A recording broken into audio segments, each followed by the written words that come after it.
To those who walk tarot, I've something to share. The door of the devil cards, not to be feared. We've called it the shadow, where dark must be light. Seek that, and you'll find what the devil card hides.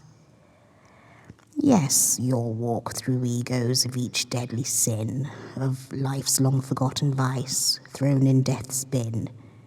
Vice of predecessors, but also of you.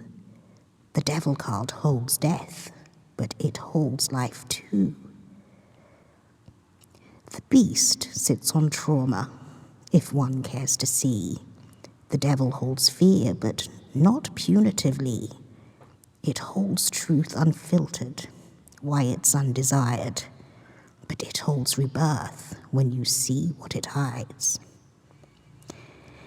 It holds the subconscious and negative thoughts from all we were made of when on earth we walked, each step an addition to the legacy of each generation's woes, seeking release.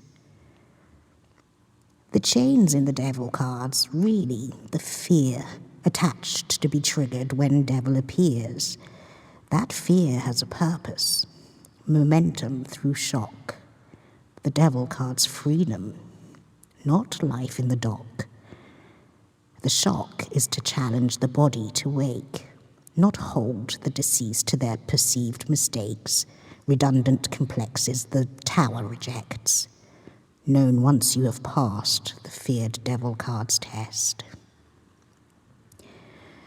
Remember that devil can also spell lived, which one cannot do if blind to what they did, and that is what's tempered in the devil's cave.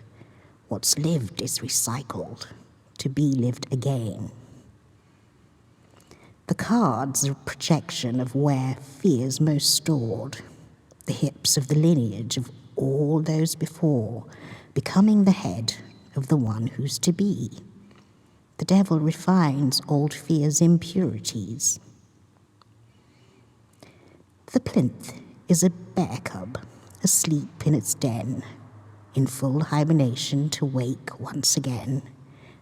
Before wiping memory of how it was made, the devil cleans up its time spent in the grave.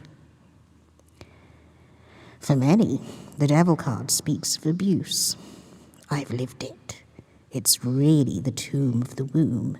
So I say in closing, before you assign, think twice, as your labels are making a life. I've spoken of rebirth, and now shall reveal the image few see that the feared card conceals. Look to the beast's torso. Tell me what you see. Hidden resurrection. What you see is me.